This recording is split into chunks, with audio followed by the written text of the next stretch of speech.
মিকে এখন ছাদের মধ্যে খেলা করছে রাত্রেবেলায়। ওই যে পাগলামি হচ্ছে ওর। এই যে সে কি একটা পেয়ে গেছে, সেটাকে নিয়েই মুখে খেলা করছে। এই যে পাগলটা। কিরে ওটা কি নিয়েছিস? কি নিয়েছিস? দে আমাকে, দে কি নিয়েছিস, দে দে কি নিয়েছিস। তোকে হ্যান্ডশেক করতে বলিনি আমি। দেখেছেন হ্যান্ডশেক করছে কত সুন্দর। ওকে চাইছি আমি ওটা, আর ও হ্যান্ডশেক করছে। বস।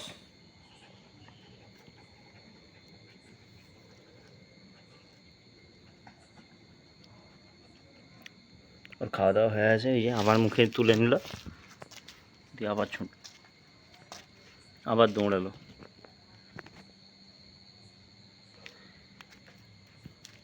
এই যে এটা দে আমাকে, দে কি এটা।